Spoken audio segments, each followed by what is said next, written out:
Ladies and gentlemen, put your hands together for Charlie Langton from WWJ and Fox 2, your moderator from the morning. Hello, everybody.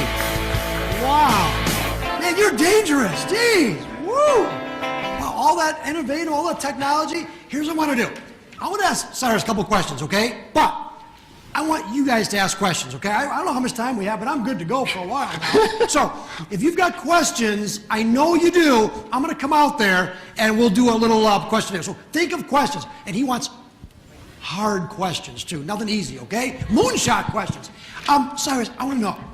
Apparently, you're not the guy, you're not the Tada guy? All my notes are messed up there. Some people thought, wait, Cyrus Mistry's coming. Yeah. Did people know that the head of the time, he got fired the other day? I know. It was good for me that there was another Cyrus Mistry. I used to get upgraded at hotels and airlines. They used to say, oh, Cyrus Mistry's coming. And then they saw me and said, wait a second, you look much younger than that Cyrus Mistry. You have to Google that, okay? Listen, here's the deal. So I want to know, there are a lot of people, any students in the audience today? Any students? I know there are a lot of, they're all in the back, not a couple. Here's the deal. Everyone wants to know, how can I get, not everyone, but me, how do I work for Google? What are you guys looking for?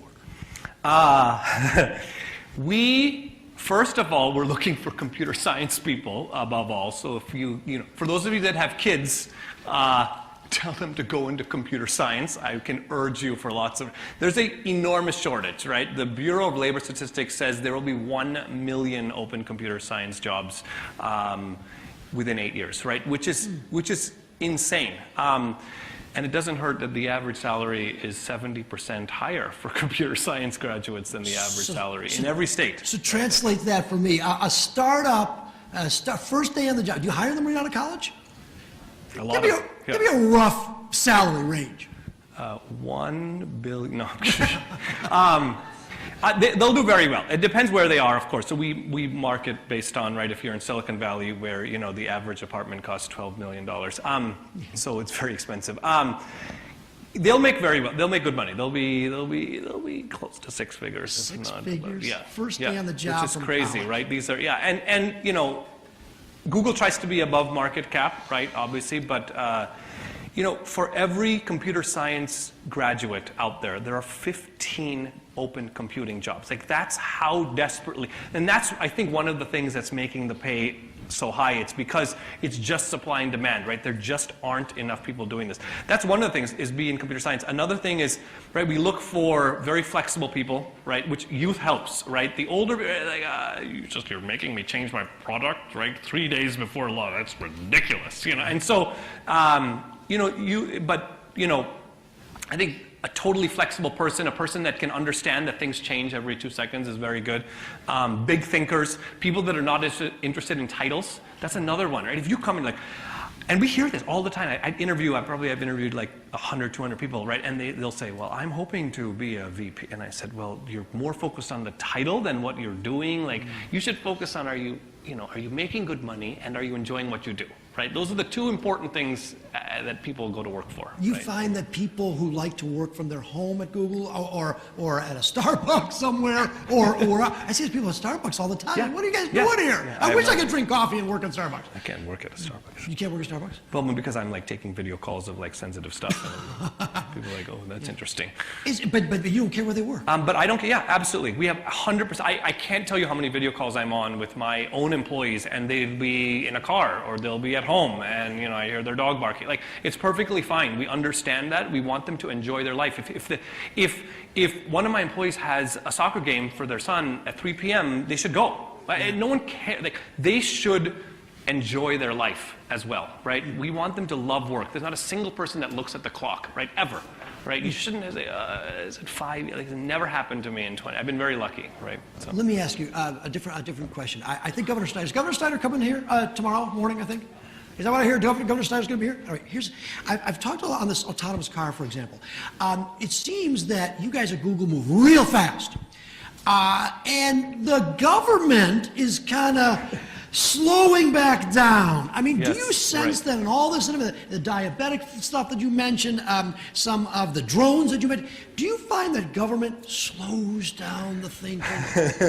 I don't want to throw the government under the bus, but it does, bureaucracy is definitely one of the things that is slowing this down the most. That being said, they are moving fast. They understand, and actually they're moving faster in this area than a lot of areas. They understand that they have to do this, that they're going to have to figure this out.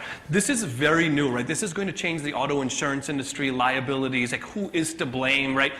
Some of these are actually getting solved now, which is really good, right? The driver doesn't necessarily want to be responsible just because they are not the driver, right? The passenger, just because it happened to do something. So these are things that they're working out. This is definitely an industry that's been there, right, 100 years. Right? So this is something that they're going to have to But is that a focus figure out. defense since the government is, oh, we got to do the government. Oh, No, here comes no, you're somebody right. No, from Washington. it's a very good point. There are people actively working on this on the team. Like this is a part of the team is focused on making sure that the government understands this and puts in place the right structure to make this happen. It's why we can go into certain states before others, right? So A lot of people out there, they have small businesses, my sense, and people out there want to know, they've got this great, I've had 2 or 3 people have already come up to me, there you are right there, with these great ideas. But my sense, though, is that they might be a little worried if they put them on the internet, maybe email them to people. What about security in your line of work? How safe are these ideas that these people have that they're going to stay their ideas? I mean, everyone should be cautious, right? You should not put it on the public internet. So if you keep it on, you can keep it in the cloud. The cloud is still more secure than on your laptop. People believe like if it's on my laptop, that's better. That is the most non-secure thing you could do on the planet, right? You can leave it on a seat back pocket in the plane, leave it in the taxi, and that's the end of your documents. But a secure cloud, right, where it's your Google Drive or something is completely secure, it's encrypted, right? Google can't even get to it. But that kind of thing is the right thing to do. It doesn't matter what cloud you choose, but I would say keep it in a secure cloud. Don't share it until the time is right. So yes, I think that's a good question. I don't know what else. We've got the cloud, we've got self-driving cars. Is that the big thing in Michigan? Do you think that's the big There's thing? already a question up there. Is there a question? Oh, we have a question. I can't see it, though. Ladies and gentlemen, you can text your questions to 415-423-0038. 415-423-0038. It's that voice from somewhere. I What know. is that? That's very beautiful, crisp-sounding voice. What is the next big challenge for Google? We'll start with there. That is a good, it's a hard one. The biggest challenge Larry keeps saying, and he says this all the time, he says it publicly, the biggest challenge probably is making sure that they stay at the top of these trends, that they stay relevant. If you look back at history, there's been almost no company that has survived generations and generations. They all get disrupted at some point.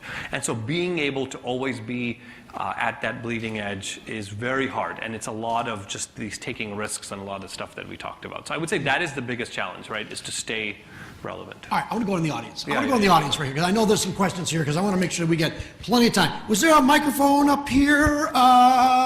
Do we have it?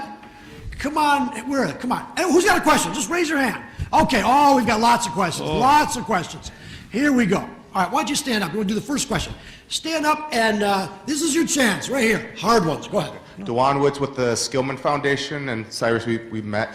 How do you expose kids or urban and rural environments to the type of skill sets that they'll need to be successful at Google and other technology companies, and to be the next generation of engineers to perfect the autonomous vehicles and drones and other things you talked about? Excellent question. I love that question. I happen to be, as you know, in the education space as well at Google with Chromebooks and education and Android education.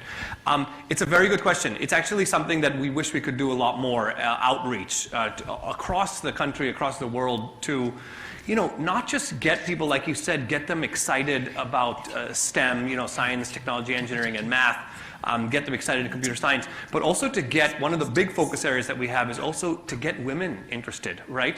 To get girls interested in technology. There's a stigma. Girls feel, like you have daughters, you don't feel that they should necessarily go into science, technology, engineering, computer science, which is so sad because they're brilliant and they could bring so much, and it's such an enormous part of the workforce that we would love to see. So we are doing stuff in both of those areas, but I agree we could absolutely do much more. It's hard to scale that, but yes.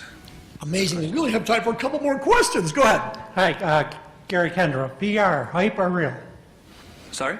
VR, hype, or real? Oh, VR. VR. VR. Virtual reality, VR, yeah. And yes. yes, good question. Virtual reality and augmented reality, which is the sister, right, AR, is a very good question. Little early to call. I would say early signs are there are some incredible applications for this. And Google is certainly investing in this, as you've seen with our recent launches. I think it's a little early, but the good news is this is exactly what I was talking about as the example of outsourcing. It's a trend for sure, but you have to look a little bit ahead and say, is this a trend that's going to sustain? If it is, it's really good to get in early. So I think it's actually a really good question, something to investigate. If you can find the right applications that are sustainable, I think it could definitely hit. It's a good question, yeah. We'll have time for one more question. This is it. Make it good one. Well, human brain is the best learning machine, and people say we use only 2% of it. So what makes this machine learning different? Machine learning versus brain learning, Cyrus. I love it. I love that we're ending with that. Okay, good one. This wasn't a plant either. I can tell you, we could talk a lot about it. I'll come and chat with you later. The reason machine learning is sadly going to surpass the brain for lots of reasons. You've seen this with the recent tests that we've done with AlphaGo and all these types of things.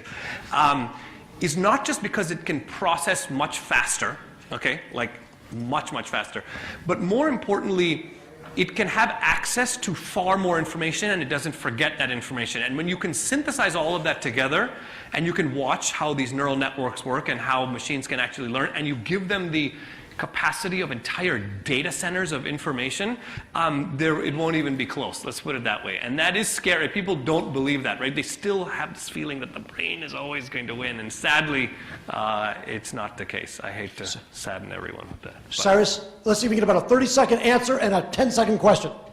You talked about failing early and often. Tell us about the process you use to do that inside Google. Excellent. A very good question. I would say that the best thing I would say for that is, first of all, we actually encourage failure. And I think that's the first thing that you can do to make sure that failure comes out. Because otherwise, you're not going to fail often, right? You're going to be scared. You're going to hide the failure. So I'd say that's one of the most important things, is encourage people to fail fast and even give them a big hug. Larry's like known for like giving a big hug. Oh, you know, it's $5 million. We lost that. He's like, that's good. That means we're taking risks. So, oh, sorry. I'm being kind of, oh, yeah. Truly last question. Yeah, what's the biggest challenge for autonomous cars? Biggest challenge, autonomous cars. I'll probably go with Charlie. I think the biggest challenge is honestly the social aspects, getting people and getting government and getting everyone on board. I actually don't think it'll be the technological aspect. That's my opinion. Cyrus, thank you so very much. You are awesome. Thank you. That was great. Wow. Thank you very much. Woo!